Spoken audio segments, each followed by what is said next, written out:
کرد. به نام خداوند که مسموعات شان از قدرت اوست، بیان از حکمتی اوست و موجودها برهان از وجودی اوست. به نامی آن که هستی نام از او یافت، فلک گردش زمین آرام از او یافت.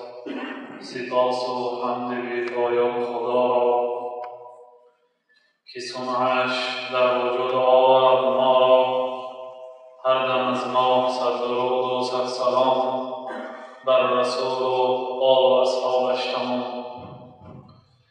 بعدی عرض سلام و سپاس و الله تعالی و پیغمبرش حضرت محمد علیه السلام.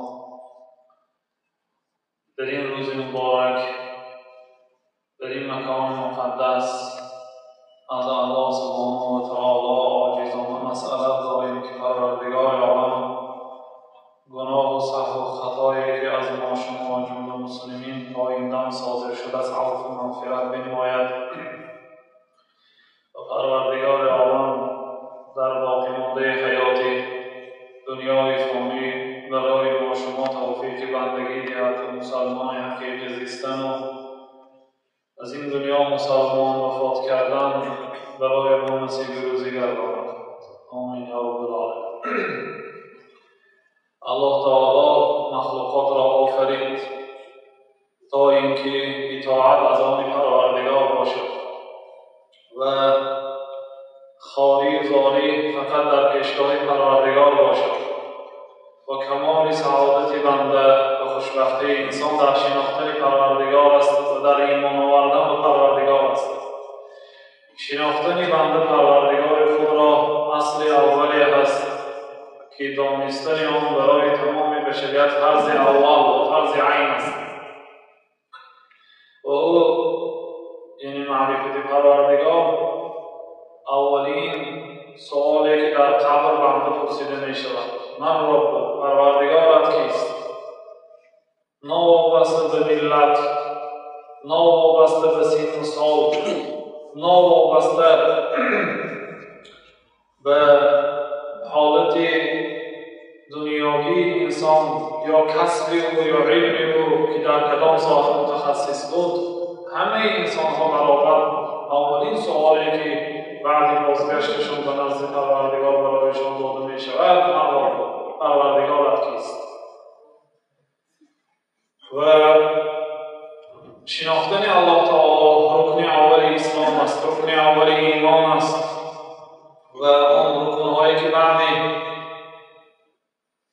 شناختن الله تعالی می بیاید اینها تابع ایمان آوردن به الله است. ایمان آوردن به الله تعالی اصل ایمان است. بنابراین علماها گفتند، از جمله در کتاب جواب الکافی آمده است: اطیب ما فی الدنیا معرفته سبحانه و محبته. در این دنیا پاکترین چیز، با لذتترین چیز شناختن الله تعالی است و محبت الله تعالی است. دیگر باقی مانده دنیا پر از غم، غصه، پر از عذاب و مشقت. از روزی که کودک به دنیا می آید تا روزی وفاتش: المؤمن یموت بعرق الجبین. مؤمن با عرق جبین وفات می کند. در آخرین لحظه های حیات هم عذاب است.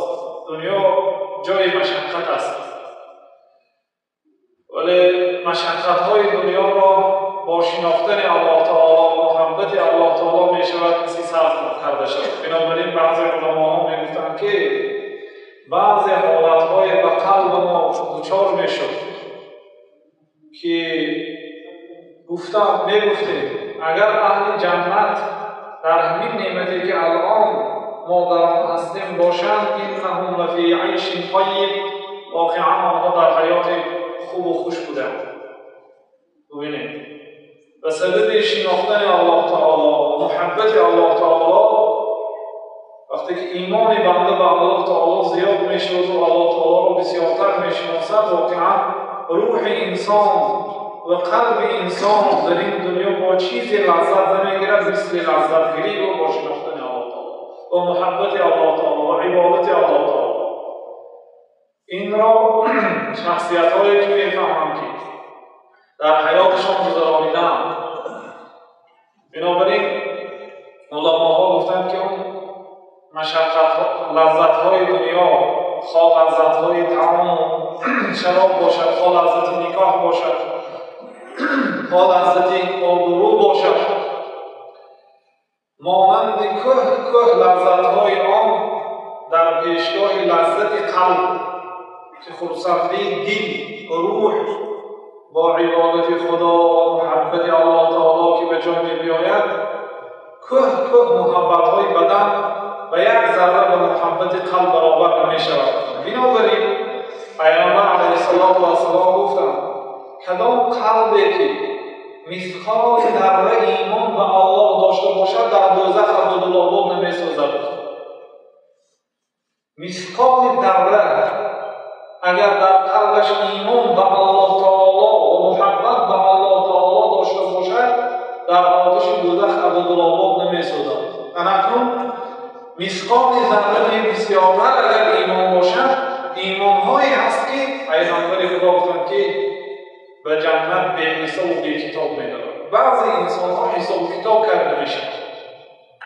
ثانی پروردگار در آخر عفو میکند، لیکن این عذاب است. بعضی انسان‌ها را الله تعالی اول حساب و کتاب میکند، میگه روز فلانی ساعت فلانی فلان گناه را کرده بودی، بنده اقرار میشد واقعا پروردگار را کرده بودم. روز فلانی فلان گناه را کرده بودی، فلان دقیقه ها را بیهوده ضایع کردی، در فلان ساعت فلانی را غیبت کردی، همه گناه‌هایتان را حساب کتاب کنند و در آخر عفو کردم. در دنیا سطر کرده بودم، امروز هم سطر میکنم، در وارد جنت گویدم. این عذاب است. حضرت عایشه میگه من حوسی به کسی که اگر حساب کتاب کرده شود فقط بودیم. اگر تصور کنید در بعضی بنده ها شما سوال جواب کرده شوید، برای چی این کار کردی، برای چی برای کار کردی، برای چی اگر سوال جواب کرده شوید به قلبتان پیش از آن که سوال جواب شود قرض می‌دارد، به اطراف بدنهایتان مرز می‌دارد. تصور کنید به این یک عمری که اگر سرتاپا پروردگار عالم حساب و کتاب کند شما در صورتی که پایلوچ، عریان، ختنه ناکر، بی‌لباس، خواب و ذلیل در نزد پروردگار می‌ایستید، اگرچه ثانی عفو و مغفرت کند این هم عذاب است. لیکن پیغمبر خدا 70,000 نفر انسان‌ها را گفتند که آنها به جنت به حساب و به کتاب راست به جنت می‌درآیند. آنها یکی از صفت‌های بلندترین آنها این بود که آنها ایمانی آنها به درجه عالی رسیده بود. از جمله عمل‌هایی که آنها می‌کردند، آنها توکل به الله تعالی می‌کردند که ما دو جمعه در باره توکل به الله تعالی صحبت داشتیم. خلاصه به قدر ایمانی بنده مرتبه او در نزد پروردگار بلند است. و یکی از فضیلت‌های ایمان به الله تعالی این است که اگر الله تعالی را واقعاً بنده شناسد،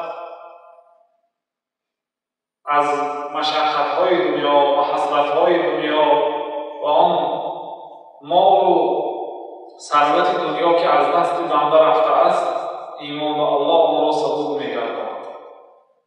بنابراین باید بنده به این اولین فرض و اولین واجب که بر ذمه بنده‌ها شناختن الله تعالی است باید بکوشد. امام غزالی گفته که ما عصی الله الا بجهل به او بشرع. الله تعالی گناه کرده نمی‌شود مگر هم به سبب نشناختن الله تعالی. کسی که گناه می‌کند معنای آن را دارد که آیا عظمت پروردگار، جلالت پروردگار، قدرت پروردگار را نمی‌داند. الله تعالی ما را عمل کرده است تا اینکه او را شناسید. در سوره محمد الله تعالی میگوید فعلم انه لا اله الا الله، بدان علم گیر، فعلم علم گیر انه لا اله الا الله، آن که غیر الله تعالی دیگر معبودی بر حق نیست، دیگر خدایی بر حق نیست. اینو تعلیم گیر. پیامبر خدا گفتند که انی اعلمکم بالله و اخشاکم و اشدکم له خشیه. من عالمترین شما به الله تعالی، از همه نسبت الله تعالی علمی من وسیع است. من الله تعالی را بیشتر میشناسم و من از الله تعالی سخت‌تر میترسم. از پیغمبر خدا دیده اون کس الله تعالی را بیشتر نمیشناسد و از الله تعالی بسیارتر نمیترسد مثل پیغمبر صلی الله علیه و سلم. یعنی کسی که الله تعالی را شناسد از الله تعالی میترسیدگی انسان میشود. بنابراین موضوع شناختن الله تعالی مهم است و اهم مهمترین است. بنابراین این صحبت را با امید هم اختیار کردیم که الله تعالی دوست می‌دارد آن شخصی که درباره صفات‌های الله تعالی صحبت می‌کند. و در حدیث قدسی آمده است که الله تعالی گفت من ذکرنی فی نفسه ذکرته فی نفسی. کسی مرا در تنهایی یاد کند، نام مرا به زبان گیرد، مرا در تنهایی اگر ذکر کند، ذکرته فی نفسی، من او را در تنهایی ذکر میکنم. و این ذکرنی فی ملئ ذکرته فی ملئ خیر منه.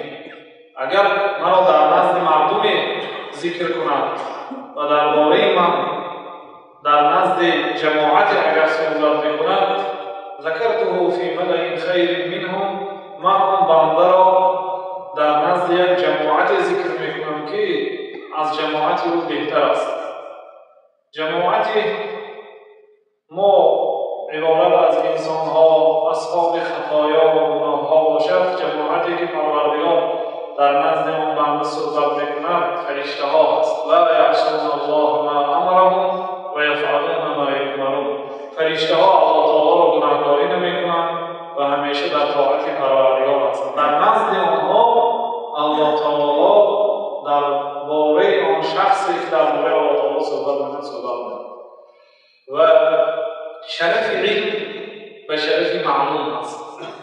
یعنی آبروی هر یک علم بنابر آبروی معلوماتی که در داخل آن علم است. مثلا علم آناتومی بهتر و افضلتر از علم زولوژی است.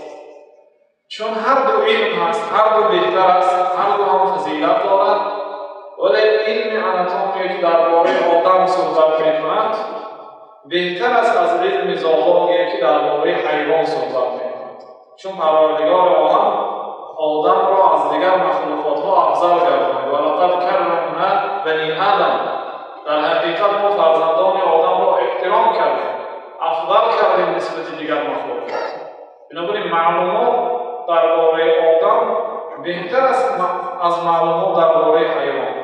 همین گونه علم خداشناسی، علم توحید، مضمون و موضوع این علم درباره الله تعالی هست.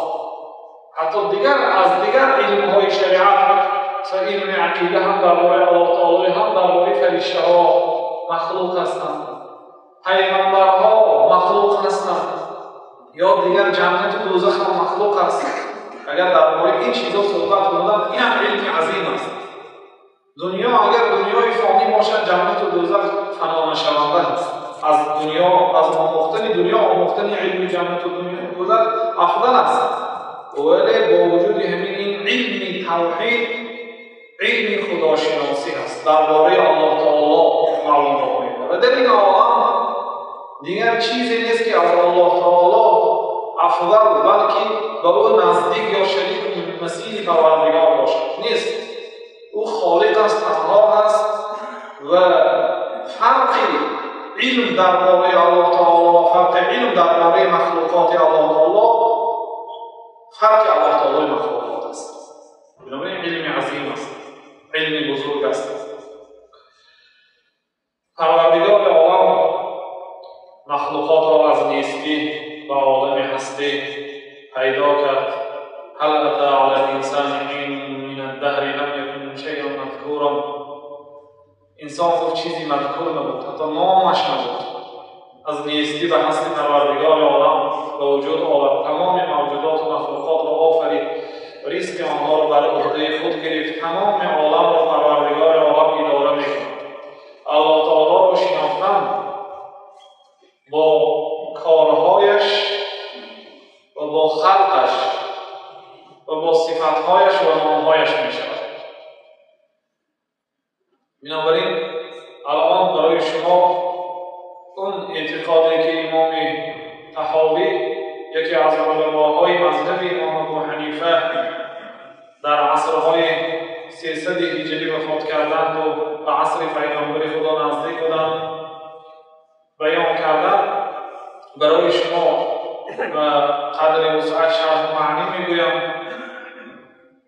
امام طحاوی از نام علماء اهل سنت و جماعت علی خصوص امام ابو حنیفه رحمت الله علیه و امام ابو یوسف شاگرد پیش قدمشان و امام محمد بن حسن شیبانی رضوان الله علیهم اجمعین ذکر کردند که ما آنها و علماها اهل سنت و جماعت چنین اعتقاد داریم: ان الله واحد لا شریک له، الله تعالی یگانه است، شریک ندارد. اگر از ابتدای قرآن تا انتهای قرآن قرائت بکنید، قریب در هر صفحه های قرآن زیاده از چند مراتبه پروردگار عالم تاکید میکند که الله تعالی یگانه است، شریک ندارد. این یگان جای تکرار این جای عیب و ملامت نیست، بلکه تکرار این فضیلت است و بزرگی است، چون پروردگار عالم زمین و آسمان و آن مخلوقاتی که در آسمان ها و زمین ها هست و بین اینها هست، همه اینها را آفرید تا اینکه دانند که غیر الله تعالی دیگر معبودی بر حق نیست، دیگر خدایی بر حق نیست. و تمام پیغمبرها 124,000 پیغمبر، 315 رسول، همه آنها فرستاده شدند. وظیفه‌شان تعلیم دادن برای مردم آن را که در این عالم غیر الله تعالی دیگر معبودی بر حق نیست. الله تعالی خدای یگانه است، الله تعالی را یگانه اعتقاد کنید، یگانه شمارید و الله تعالی چیزی را برابر و شریک نآورید و از الله تعالی بترسید. ولا شیء مثله، یگان چیز مثل پروردگار نیست، یگان مخلوق، یگان چیز مانند پروردگار نیست. ولا شیء یعجزه، یگان چیز پروردگار را ناتوان کرده نمیتواند، به مبارزه دعوت کرده نمیتواند و در نتیجه مبارزه پروردگار را عاجز و ناتوان کرده نمیتواند، بلکه پروردگار همه را عاجز و ناتوان میکند. جل جلاله و تقدس اسماؤه ولا اله غیره، همراهی الله تعالی دیگر معبودی بر حق نیست، باید فقط الله تعالی عبادت کرده شود. قدیم بالابتداء، الله تعالی از ازل هست، ابتدا ندارد، سرشبی ندارد، چون وقت کی آفریده شد؟ وقتی که آسمان را پروردگار عالم در 2 روز آفرید، آفتاب را و ستارگان را بر آفتاب آفرید. آفتاب که آفریده شد، وقتی که آفتاب طلوع میکند روز میدمد، صبح میدمد. آفتاب که غروب میکند شب پیدا میشود. وقتی که آفتاب میبارد روزی نو میآید، وقت سر شد. تا اون زمانی که الله تعالی آسمان و زمین ها را آفرید نمود، وقت نمود. بنابراین الله تعالی از ازل هست، ابتدا ندارد. لیس لاولیته ابتدا، اولیت پروردگار سرشبی ندارد، از ازل هست. ولا لآخریته انتها، آخریت پروردگار انتها ندارد. الله تعالی خودش باقی میماند، همه دیگر هلاک میشود. لا یفنی ولا یبید، نیست و نابود نمیشود. ولا یکون الا ما یرید، در عالم هر چیزی که خدا خواست تمام میشود. انسان ها بسیار چیز میخواهند، لیکن اگر به خواست پروردگار مخالف باید خواست پروردگار اجرا میشه. لا تبلغه الاوهام، الله تعالی با وهم، با گمان ها شناخته نمیشود. و گمان هم الله تعالی این خیل باشد یا اون خیل باشد گفته، الله تعالی را با گمان و با فهم، حالا تدریکه الافهام، فهم ها حقیقت پروردگار را درک کرده نمیتواند، ولی فهم ها بعضی مخلوقات را درک نمیکنند.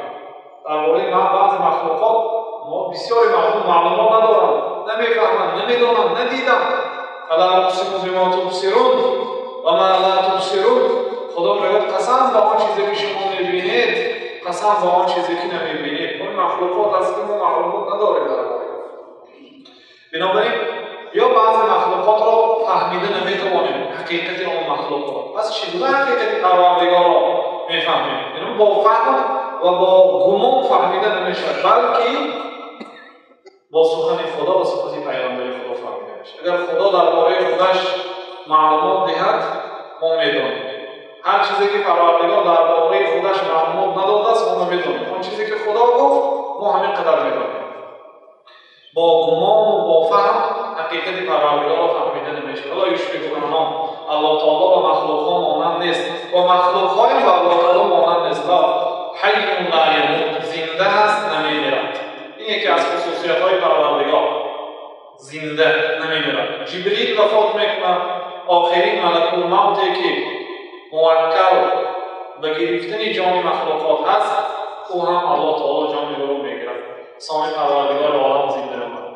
لمن الملک اليوم، این الملوک، این الجبارون، کجا شدند صاحبان ملک؟ کجا شدند آنهایی که از پس ملک جنگ میکردند؟ کجا شدند آنهایی که پول و مال را برای خود خدا گرفتند؟ کجا شدند جبارها، متکبرها؟ همه در زمین کسی جواب نمیگوید. لمن الملک اليوم، امروز ملک از آن کی است؟ لمن الملک اليوم، بار دیگر خدا تکرار، ملک از آن کی است؟ لمن الملک اليوم، بار سال خدا میگوید ملک از آن کی است؟ کسی جواب نمیده، همه وفات کرد. الله تعالی جواب میده لله الواحد القهار، ملک از آن یگانه واحد القهار است، ذات یگانه و صاحب قهر و غضب است. خلاصه پروردگار عالم نمیمیرد. حی لا یموت، زنده است نمیمیرد. قیوم لا ینام، همیشه بیدار است، خواب نمیکند. خواب کردن در حق پروردگار نقص است، کمبودی حساب میشه. چون که اگر پروردگار خواب رود در همان لحظه که از بندگانش بیمار شود رب اشفینی، پروردگار برای من شفا دهد، کی برای شفا دهد؟ یا مثلا یک بنده خدا مصیبت بیاید از الله تعالی یاری بوده، کی یاری می‌کند؟ الله تعالی. نقص صفت کمبودی حساب میشود نسبت الله تعالی خواب کردن. بیدار است نمیشه. خالق بلا حاجت، الله تعالی آفریدگار است بی حاجت. ما میسازیم بعضی چیزها را لیکن به حاجت دیگرها، به استاد و دیگر، حتی بعضی استادها خودشون اگر این سازن برای مبارش به دیگر استاد مراجعت میکنن یا به هیچ نوجه میخش برآمده از دیگر آهنگری از دیگر جان میکنن. به دیگر خالق سازنده ها به دیگرها محتاج است. یا اگر یک صناعت یک مثلا زوال کنید هیچ نوجه به قوه برق یا به برق محتاج است که به ساحه شما نیست. خالق بلا حاجت، چراغ کشد برق کشد شما زوالتون نیست یا کارگراتون نمیاد نمیتونید دوام داد. الله تعالی خالق است بلا حاجت، بی حاجت، حاجت به کسی نداره، خودش میآفرد. رازق بلا مؤونة، الله تعالی رزق دهنده است بی محنت و مشقت.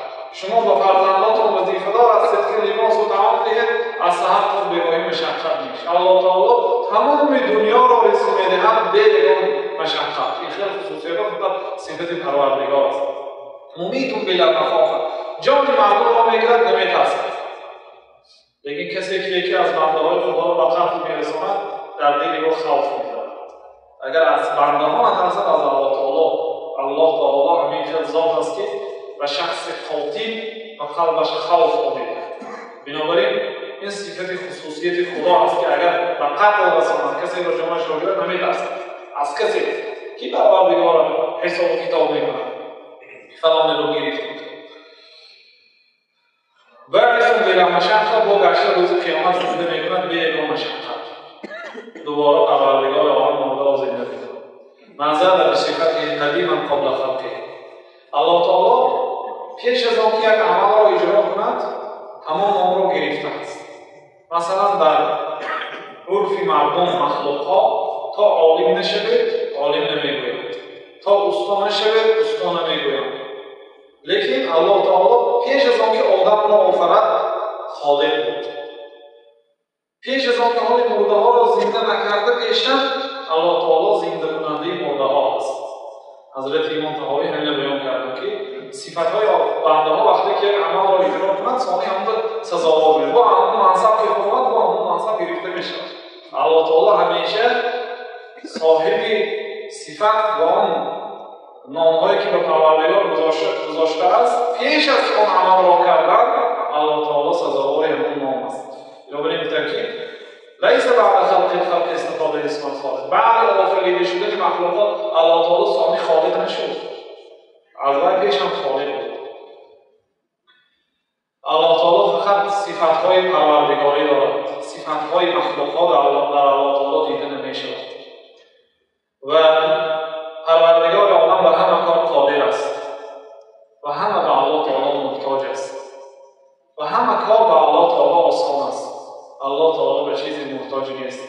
لیس کمثله شیء و هو السمیع البصیر. چیزی مانند الله تعالی نیست و الله تعالی شنوا و بینا است.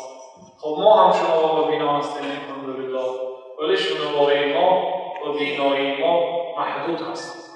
شنوایی ما در همین مساحتی معین سخنی که گفته می شود میشنویم.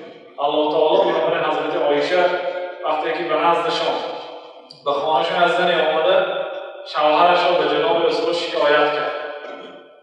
پیامبر خدا به بیرون برآمده بودند. اون زن شکایت میکرد. حضرت عایشه گوششان رو به در آورده گوش میکردن که این زن با شوهری من چی میگفته باشد، همچون رشک زن. لیکن میگفتن من آواز را میشنیدم و سخن را نمیفهمیدم. آواز هست بود، سخن درباره چه رفته ایستاده است نمیفهمیدم. اصلا بدون که بین ما و بین آنها دیوار در است. این اولی آیت سوره مجادله بود که اون زن با پیامبر شکایت کرد، پیامبر شکایت او را اجرا کردن نتوانست. ثانی زن بود که اگر با پیامبر خدا شکایت کنم و شکایت من فایده نمی‌دهد، پس به کجا من شکایت کنم؟ ثانی پیامبر که با الله تعالی شکایت.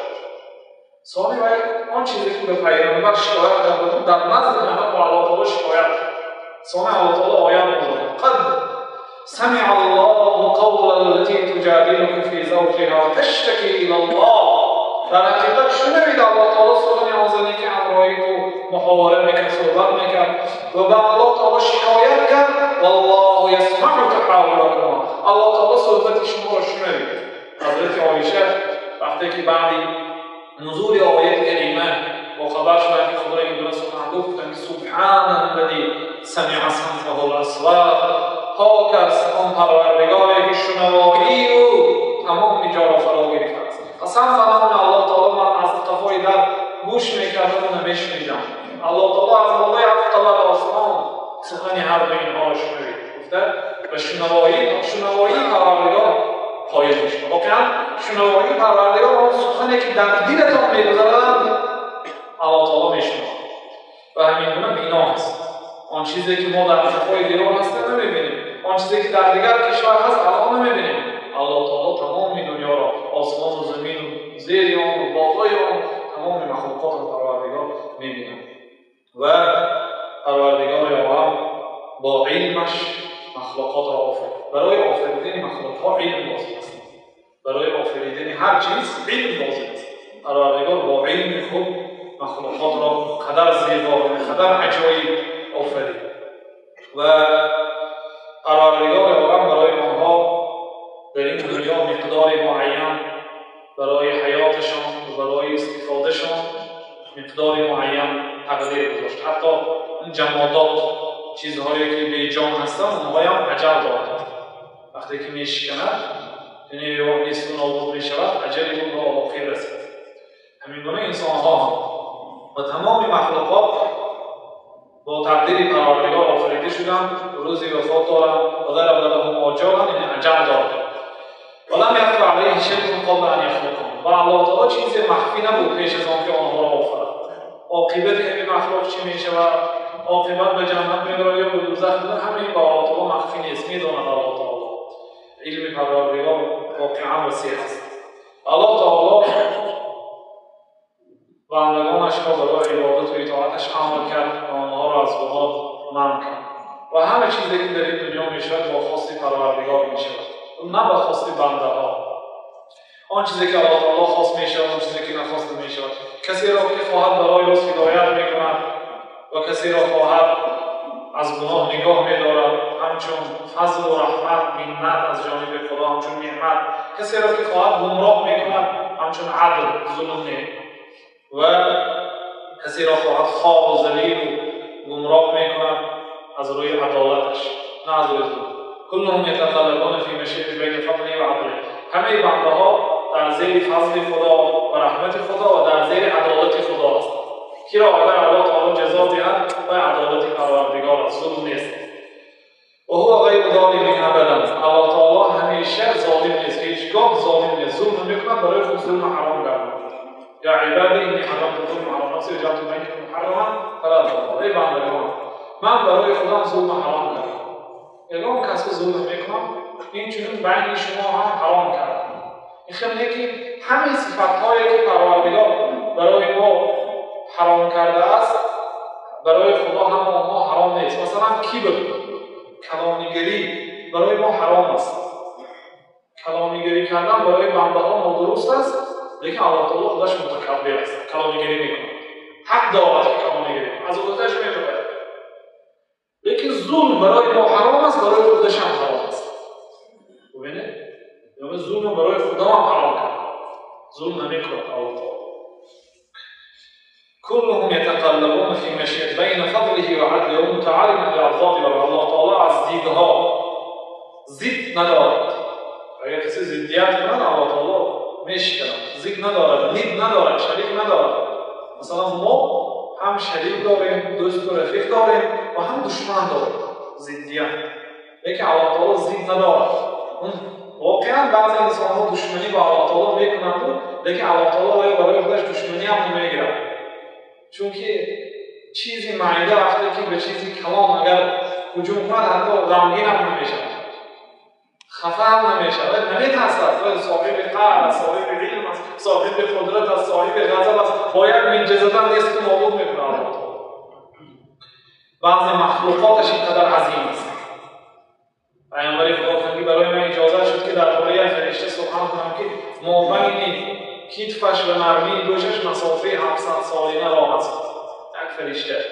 یا آسمان چقدر عظیم است، آفتاب چقدر عظیم است. پروردگار خودش بی‌نهایت عظیم است. قدر خود را خودش می‌داند. جل جلاله و تقدس الاسماء. لا رد لقضائه. قضای پروردگار عالم، خاص پروردگار عالم کسی رد کرده نمی‌تونه. اگر پروردگار به مرگ کسی حکم کند فلانی وفات کند، لا رد کسی رد زده نمی‌تونه و گردانده نمی‌تواند. همه بنده بودن مردم‌ها اثبات می‌شود. وقتی که پروردگار شمال را می‌فرستاند یا طوفان را می‌فرستاند یا باران سخت و سیل را می‌فرستاند، کسی گردانده نمی‌تواند. زمین جنبی، نمبر یک ضد زمین جنبی بوده جهازها نیست اصلا. و سببش هم تا ایندن از روزی که خدا زمین و آسمان آورد تا ایندن یگان عالم دنیا تحقیق نکرده سبب زمین جنبی. سالهای دراز کتاب‌ها می‌نویسند، حرکت می‌کنند، نمی‌دانند. آخرش بی علم از دنیا می‌مانند. ما می‌گوییم سببش به دنیا نفهمیدیم. سبب زلزله، سبب زلزله ما می‌دانیم. غضب خدا گناه است. وقتی که مردم گناه می‌کنند، خدا زمین می‌گوید زلزله جنب می‌دهد. زلزله شاید سببش ما می‌دانیم. بنابراین پروردگار عالم کسی به قضای او ضدیت ندارد. لا معقب لحکم، حکم پروردگار و تعقیب، یعنی از عقیب آمده باید الله تعالی این خیلی نمی‌کرد، آن خیلی می‌کرد. گفته کارهای پروردگار آمده ایستاده که معاقبه، از عقیب آمده سنجیدن درباره اطراف سخن خدا خطا کرد یا درست کرد سخن می‌کردگی انسان نیست و مخلوق نیست، حق هم ندارد. ولا غالب لامره. الله تعالی اون کار اگر اجرا میکنن گوید اگر اون کس غالب برآمده همون کار اجرا نکن کننده الله تعالی مغلوب کننده نمیتونه. الله تعالی همیشه غالب است. در چند جای قرآن تاکید کرده است. و کسی که الله تعالی را با صفت‌های بنده‌ها وصف کند کافر میشه. با صفت‌هایی که بنده‌ها، مثلا بنده‌ها طعام میخورن، حضرت عیسی طعام میخورن، مریم طعام میخورن، کسی اینها خدا نیست. خب و دیدن پروردگار و اهل جنت در جنت حق است. در دنیا کسی الله تعالی را دیده نمیتونه. ما بعضی مخلوقات را دیده نمیتونیم. یعنی آسمان دوم هیچ کس ندیده است. آسمان سوم، چهارم، پنجم، هفتم کسی نمی‌دید غیر پیامبر علیه السلام و پیامبرانی که با ما بودند. لیکن از اصحاب علوم دنیا کسی ندیده است. عرش این چنین فرشته ها دیدگی هست. یعنی این چیزهایی که از نظر ما غیب است و بعضی مخلوقاتی هست، بسیار مخلوقاتی هست که عمومی مخلوقات ندیده است. ما بودن جن را حس میکنیم ولی ندیدیم. دیدیم در صورت انسانی یا در صورت حیوانی در یک صورت مخلوقی دیگر، اما در صورت خودش پروردگار برای جنها اجازه نداده است که برای مردم تجلی یابند، یعنی نشان دهند. ممکن نیست برای آنها اینکه خداشون رو در صورتی که خدا آفریده است برای مردم نشان دهند. یعنی ما نمیبینیم فرشته ها رو، هم ما نمیبینیم. فقط پیامبر علیه السلام دو مراتبه در صورت اصلیش دیدن و باقی موقع حالتهایی که جبریل میآمدند در صورت آدمی، در صورت مرد به نزد پیامبر علیه السلام. و الله تعالی چقدر که در بالا گفتیم قسم یاد کرد. فلا اقسم بما تبصرون و ما لا تبصرون. قسم با آن چیزی که شما میبینید و قسم با آن چیزی که شما نمیبینید. بعضی مخلوقات معده هم هست، همین در میکروب بگیریم. میکروب اگر انسان شستشو نکنه تمام بدنش میکروب فرا میگیرد. بنابراین با یک غسل کردن قریب 90% میکروب از بدن انسان میرود. نمیبینید چی؟ مخلوق ها رو نمیبینید. قدرت چشم ما به دیدن مخلوق ها نمیرسد. از چگونه به خود الله تعالی رسد. بنابراین پروردگار عالم را حضرت موسی طلب کردند که رب ارینی انظر الیک. پروردگار برای من خدا را نشان ده که البته به تو نظر کنم ببینم جماعت. قال انک لن ترانی. خدا گفت که تو من هرگز نمیبینی در این دنیا، در این دنیا نمیبینی، ولکن انظر الی الجبل، لیکن به کوه نگاه. فإن استقر مكانه فسوف تراني. اگر کوه در جاش مستقر استاد زود است که مرا میبینی. فلما تجلى ربه للجبل جعله دكا وخر موسى صعقا. وقتی که الله تعالی جمال خود را به کوه نشان داد، کوه پاره شد، تلخان شد و موسی وقتی که کوه که کفید، از طرز کفیدن کوه بیرون شد و افتاد. وخر موسى صعقا. موسی بیرون شد. بنابراین دیدن پروردگار محال است در این دنیا. کسی ندیده است الله تعالی. لیکن اهل جنت در جنت می‌بینند. بنابراین بعضی علماها میگن که شیرین‌ترین چیز در این دنیا شناختن الله تعالی است و با لذت‌ترین چیز در روز قیامت دیدن پروردگار است. در دو عالم بهترین چیز دیدن خدا و محبت خدا. در این دنیا شناختن خدا با صفات‌هایش و با نام‌هایش و با افعالش، کارهایش و با خلقش و عملهایش شناخته میشه. در آخرت وقتی که میبینم لذت بنده بینهایت عظیم میشه. بنابراین ببینید شخصیت‌هایی که صاحب صلاح هستند، خداترس هستند، در اطاعت و عبادت هستند، نور الهی دارند.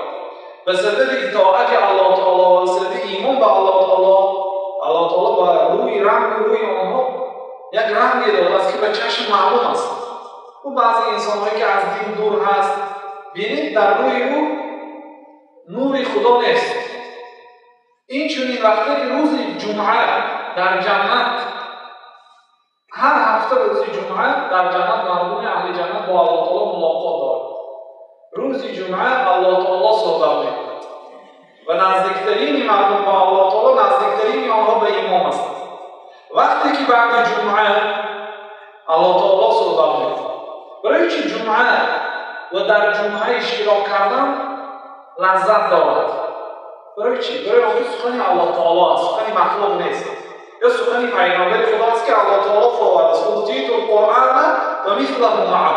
در سنن ابو داود پیامبر فرمود که من قرآن را داده شدم و مثل قرآن داده شدم. حدیث هم از بالا آمده است. این هو الا وحی و خدا در سوره نجم گفته آنچه که به پیامبر آمده است این وحی است، خبر خدا است، از پیش خود گپ نمیزنم، وحی است. بنابراین لذت دارد به روح انسانیت همچون غذا لازم است و حس میکند بنده شدن گناهش و سبب شدن خود را و لذت گرفتن و غذا گرفتن خود را چقدر که شکمش گرسنه باشد و طعام خورد حس میکند، یا اگر خنک خورده باشد و به جای گرم در باید بدنش حس میکند، همین گونه روح انسان وقتی که سخن خدای پیامبر میشنود غذا گرفتن خود را حس میکند. روز قیامت در جنت وقتی که الله تعالی را میبینند و میشنوند با یک لذتی به خانه‌هاشون، قصرهاشون برمیگردن، زنهاشون میگفتن که یک نوع وزیر و خوشرو شده که این خیلی نبودیم. هر جمعه خوشرویی اهل جنت زیاد میشه، برای که الله تعالی دیده صحبتی او را گوش میکنه. الان ندیده سخنی او را گوش میکنید صاحب نور میشه. در جنت دیده با سخنی خودش از خودش میشنه. بنابراین اما لذت جنت چی؟ لذت بردن از میوه‌ها، لذت بردن از گوشت‌های پرورده‌ها، لذت بردن از زن‌های حور جنت، اونها هم مخلوق هستند. اونها مخلوق هستند. اون لذت شما از آنها لذت بری مخلوق از مخلوق است. لیکن وقتی که در صحبت الله تعالی میشنوید لذت مخلوق از خالق است. بنابراین این لذت شناختن خدا و محبت خدا و شنیدن سخن خدا، این لذت هم لذت خدا حساب میشه، از مخلوق نه، از الله تعالی لذت بردن است. بنابراین این لذت با اون لذت‌های دنیا که همش از غم و غصه تولد میشه، اون لذت‌ها از آنها با غم و غصه تولد میشه. لذت‌های دنیا و خوشی‌های دنیا از گفتن این لذت ساخته میشه، بلکه از الان مدت معین به الان ماندن است، به درد ماندن است. خلاصه اهل جنت پروردگار روز قیامت در جنت می‌بینند. الله تعالی پیش از آنکه مخلوقات را آفرید عدد اهل جنت و عدد اهل دوزخ را می‌دانست و آن عدد کم و بیش نمی‌شود و پروردگار عالم از کاری که کار می‌کند پرسیده نمی‌شود. لا یسأل عما یفعل و هم یسألون. الله تعالی از کاری که می‌کند پرسیده نمی‌شود. برای چی روز هوای فرو کرد، برای چی گرم کرد، برای چی فرونی جانش گرفت، برای چی مصیبت انسان حق ندارد کسی که پرسد. الله تعالی حق دارد که همه را پرسد. غلبت مشیئته مشیئات کلیها. خواست پروردگار عالم تمام خواستها را غلبه کرده است و پروردگار عالم به همه کار قادر است و الله تعالی غضب می‌کند و راضی می‌شود. نه چه خیلی که بنده‌ها غضب می‌کنند و راضی می‌شوند. خلاصه صفت‌های پروردگار زیاد است و عظیم است. حتی نام‌های پروردگار عالم را پیامبر علیه السلام گفتند که همه نمی‌دانند. بنابراین در حدیث آمده است که پروردگار با آن نام‌هایی که در قرآن نازل کردیم، با آن نام‌هایی که برای بنده‌ها تعلیم دادیم و با آن نام‌هایی که در پیش‌روی خودت ذخیره کردیم و برای کسی نگفتیم، با آن نام‌ها می‌پرسیم. نام‌هاش زیاد است و صفت‌هاش از نام‌هاش زیادتر است. بنابراین الله تعالی گفت که ولو انما و اگر در سوره لقمان ولو انما فی الارض من شجرة اقلام، اگر آن درخت‌هایی که در روی زمین قلم شود، درخت‌هایی که در روی زمین هست همه آنها از آنها قلم سازی گرفته از شاخه‌هاش. والبحر یمده من بعده 7 ابحر، این بحر و اقیانوس آب‌هایی که در روی زمین است که از چهار سه حصه زمین احاطه آن با آب است، همه اینها رنگ می‌شود و 7 مراتب ضرب زده با رنگ ریخته شود. ثانی با آن قلم‌ها درباره الله تعالی نوشته شود. به سخن‌های الله تعالی را نوشتن گیریم، قلم‌ها خیلی قلم گیرد نوشتن گیرد عاقبت خورده شده به آخر می‌رسد. تمام درخت‌هایی که در روی زمین همش قلم شود و آب‌ها رنگ شود، 7 مراتب رو دیگر رنگ اضافگی ریخته شود و با آنها درباره الله تعالی نوشته شود. من نفیدت کلمات الله، قلم‌ها تمام می‌شود، آب‌های رنگ‌ها تمام می‌شود، نام‌های الله تعالی و عظمت خدا، سخن خدا، بزرگی خدا تمام نمیشه. این من مثال است برای فهمانیدن. اگر این درخت‌های باز میلیون‌ها ضرب زنید نویسید هم واقعا بدون مبالغه سخن درباره الله تعالی تمام نمیشه. لیکن مختصرا با سوره اخلاص صحبت به پایان میرسانیم و انشاءالله در جمعه‌های آینده باز الله تعالی اگر نصیب دیده باشد درباره الله تعالی صحبت میکنیم. برای آن که خیلی که گفتیم شرف علم و شرف معلوم است. شرف هر یک علم و شرافت معلوماتی که در داخل آن علم است. علم خداشناسی درباره الله تعالی گپ میزند بهتر از آن علم‌هایی که درباره آدم، حیوان، فرشته و دیگر مخلوقات سخن میگوید. درباره خالق علم دار میشه و درباره الله تعالی علم دار شدن این بسیار فضیلت عظیم داره. سبب نزول سوره اخلاص. سوره اخلاص نامیده شد. خالص بگید خالص برای اون که خالص درباره الله تعالی صحبت کرد. مثلا پیش از اخلاص سوره توبه گرفت درباره بدبخت همه که پیامبر علیه السلام ابو لهب و درباره همسرش که برای پیامبر خواب می‌پرداختند و پیامبر خدا پایه‌گذارش هوا داده بود و پیامبر خدا را دشمن درباره همون است. هیچ جا باید سوره به سوره اخلاص برابر نمیشه. بنابراین پیامبر خدا گفتن که قرائت سوره اخلاص تعدیل ثلث القرآن، سه قرآن برابر است. یک مرتبه قرائت کنید گویا سه قرآن، سه مرتبه اگر خوانید گویا شما قرآن را خواندید. برای چی؟ برای که یگان سوره مثل سوره اخلاص 100% درباره الله تعالی سخن نکرده است. همه سوره ها درباره الله تعالی سخن کرده است. سیصلی نارا ذات لهب، همه گفته الله تعالی ابو لهب گذارش به دوزخ می‌دارد، درباره الله تعالی است، لیکن خالص درباره الله تعالی نیست. یگان سوره اخلاص است. بنابراین اخلاص نمیشه. خالص درباره الله تعالی است. سبب نزول این آیه سبب نزول این آیه مشرکان آمده به پیامبر خدا گفتند که ما نسل پروردگار را ذکر کنیم. پروردگار کیست؟ کیست؟ درباره نسبش ما اگر درباره یک مخلوق اگر صحبت کرده میشویم، مثلا تاریخ‌هایی که شوید اولین و مبحثی که درباره جناب رسول الله صحبت میشه نسب شریف، نسب شریف جناب رسول الله صلی الله علیه و سلم. اول نسب پیامبر اگر مثلا باید اگر بهترین مخلوق پیامبر باشن مثال بیاریم نسبشون اول کرد. ثانی روزی تولد، ثانی کارهایی که انجام دادن، کارهای خیری که به مردم رسانیدن، ثانی اخلاق عالیشون، ثانی وفاتشون آخرش. بنابراین الله تعالی اینا آمده کنی و ما الله تعالی دربارش معلومات نگفتن. الله تعالی آیه میگه قل بگو ای پیامبر برای اینا، قل معناش بگو. پیامبر اصلا نمیدونن جواب چی میگن. قل ای پیامبر بگو هو الله احد، الله تعالی احد است، یگانه است. بنابراین احد نامیدن فرزند نادرست است. احد یگانه الله است. عبد و احد میشه، بنده احد.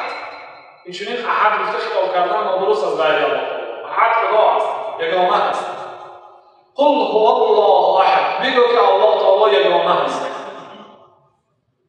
الله الصمد، الله تعالی بی حاجت است و یگان چیز حاجت ندارد.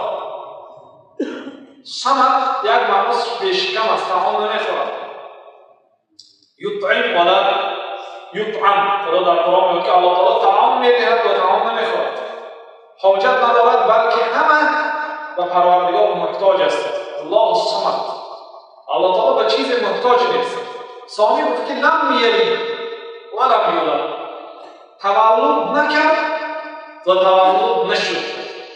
اصلا باید میگفت که تولد نشد و تولد نکرد، چون که اگر ما گفتیم که درباره اون مخلوق ها اگر ترجمه حال نویسیم یا خوانیم، اول تولدش میگن، ثانی در سن 21 سالگی صاحب فرزند شد است. اول تولد، الله تعالی که تولد نکرد، پیش از اون که تولد نشد. برای چی؟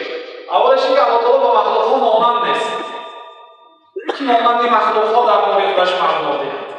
دویمش اینکه یکم کس در دنیا از روز پیدایش دنیا تا روز قیامت دعوا نکرده است که الله تعالی تولد شد گفته. برای اون که الله تعالی تولد شد گوید، الله تعالی صاحب پدر و مادر میشه. الله تعالی از این سخنها پاک است. ثانی این سخن با مستلزمات و متسلسلات دیگر دارد، زنجیر دارد. ثانی میگوید پدرش از کجا تولد شد؟ همین خیر رفتن میگه این ناممکن است. بنابراین یگان کسی دعوی نکرد نسبت کنه که الله تعالی فرزند نسبت داد. و قالت الیهود عزیر ابن الله، قرآن کریم است. الله تعالی میگه که عزیر پسر خدا است، یهودا. و قالت النصارى المسیح ابن الله، نصرانی ها گفتند که عیسی پسر الله تعالی است. مشرک ها گفتند که فرشته ها دخترای الله تعالی است. مشرکای عرب. بنابراین از هم بلش سخن مشرک ها بود. بنابراین خدا آنها را بسیار ملامت کرد. عرب‌ها دختر گنده میدیدن، دختردار شدن و قتل میرسوندن، زنده لگ یا اینکه در حالت خاری زایی به وای برسند و دختردار شدن با کوچه بدون برآمدن، غمگین میشدن و تعزیه میگفتن اگر کسی بینند، خرسندی نمیکردن. دختر بعد میدیدن، با وجود دختر بعد دیدنشون الله تعالی دختر نسبت داد. الله تعالی فرزند نسبت دادن خودش یک کفر است، عظیم است. آسمان ها قریب که پاره پاره شود، زمین ها پاره پاره شود، کوه ها پاره پاره شود. و دختر نسبت دادنی عرب ها و الله تعالی این با گناه عظیم است. اما خدا که الله منبنین برای خودشون پسری نظم میدیدگیشون نسبت میتونن، برای ما چیزی گنده میدیدگیشون خودش گناه است. و دختر نسبت دادن عظیم‌تر است. بنابراین الله تعالی اول گفت که لم یلد، الله تعالی تولد نشد و لم یولد، تولد هم نکرد. لم یلد تولد نکرد و لم یولد تولد نشد است. برای اون که دلیل تولد نکرد گفت و در دیگر جا لم یتخذ ولدا، برای خود فرزند نگرفت. فرزنددار بودن فقط با واسطه تولد نمیشه. گاه‌ها به پسر خواند کسی را گرفته فرزند و وای رسانیدن هم فرزندی فلانی میگوید. الله تعالی هر دوشو اجرا میکرد. لم یتخذ ولدا ولا صاحبا، نه همسر گرفته است نه فرزند و تولد هم نکرده است. برای اون که الله تعالی حاجت به فرزند ندارد. بنابراین زکریا علیه السلام هر بار من پیر شدم، برای من فرزندی که بعد من میراث نخورد. الله تعالی وفات نمیکند که بعد الله تعالی میراث خود داشته باشد. ولله میراث السماوات، زمین ها و آسمان ها میراثش از آن الله تعالی است. همش از سلیمان میماند با الله تعالی. روزی که وفات میکنید اون پول مالی که جمع کردید و نماز قضا کردید و روزهای هوای گرم ترک کردید از پس پول مال همش میکنند. میراثش الله تعالی میگیرد. ملک از آن خداست. میراث خود ندارد که فرزند گیرد. ثانی، اگر الله تعالی مثال‌های عقلی آورد، از اول افسوس که صحبت وقت به پایان رسید، صحبت به پایان رسید، برای اینکه مثال‌های عقلی زده است. لو کان فیهما آلهة الا الله لفسدتا، اگر در دنیا دو خدا میشد زمین و زمان ویران شد. اگر چه پسر میداشت، چندین پسرها پدرهاشون در تاریخ و قتل رسیدند. کم نیست برای صاحب شدن به ملک پدرشون به قتل رسید. یا اصلا پدرهایی که وقتی که حس کرد که فرزندش آینده ملکی نمیگرفتنی، فرزندش به قتل رسید. دو خدا نمیشه در عالم. اگر دو خدا شود لو کان فیهما آلهة لفسدتا، در این زمین و زمان اگر دو خدا میشد زمین و زمان ویران میشد. مفسران گفتند که زمین و زمان که ویران میشد، آسمان و زمین ویران میشد، این دلالت میکنه که خدا یک است. چون که خدا در قرآن که اگر دو خدا میشد آسمان و زمین پاره پاره میشد. آسمان و زمین که پاره پاره نشد، این دلالت میکنه که خدا یک است. بنابراین فرزند نگیرید. ثانی، اگر فرزند گرفته باشه و کی تولد شد سرشوی دارد. ثانی، وقتی که نخواد فرزند پروردگار مردم چهارمیخ کنند و قول خداشون، حضرت عیسی چهارمیخ نشدند، تهمت است. الله تعالی برداشت حضرت عیسی و در آخر زمان میفراید و وفات میکنند. الله تعالی جانشون میگیرد. این پسر خدا نیست هیچ وقت. خلاص وقتی که آنها آمده درباره الله تعالی برای ما سخن گفتند، پیامبر صلی الله علیه و آیه کریمه نازل شد. قل هو الله احد، بگو که الله تعالی یک است، الله الصمد، الله تعالی به کسی حاجت ندارد، همه به الله تعالی حاجت دارد. لم یلد، تولد نکرد، و لم یولد، تولد نشد، و لم یکن له کفوا احد، کسی به الله تعالی برابر نیست. این سوال مشرک‌ها درباره نسب، درباره ذات پروردگار بود. الله تعالی جواب با صفت داد. این کارها در قرآن بسیار است. وقتی که فرعون گفت که من رب العالمین، پروردگار عالم کی است؟ موسی گفت که رب السماوات، و پروردگار آسمان ها و زمین ها و پروردگار آن چیزی که در زمین و آسمان ها هست. این گفت مجنون، گفت موسی. سبب مجنون گفتگیش من از ذات الله تعالی پرسیدم، این صفات‌های الله تعالی را گفته ایستاده است. یعنی الله تعالی درباره ذاتش برای ما خبر نداده است. بعد گفته است که لیس کمثله شیء، مانند الله تعالی چیزی نیست. گفته برای ما معلومات است. ان شاء الله در صحبت‌های آینده درباره الله سبحانه و تعالی صحبت می‌کنیم. الله سبحانه و تعالی ما و شما را از جمله شخصیتی که الله تعالی را بشناسند و از او می‌ترسند از جمله آنها بگردانند پروردگار مسلمان حقیقی موحد یگانه پرست وفات کردن و نصیب روزگاران را الله تعالی به سبب این صحبت که در حق خودش بود گناهان مغفرت گرداند، از عذاب قبر و از عذاب جهنم در پناه شما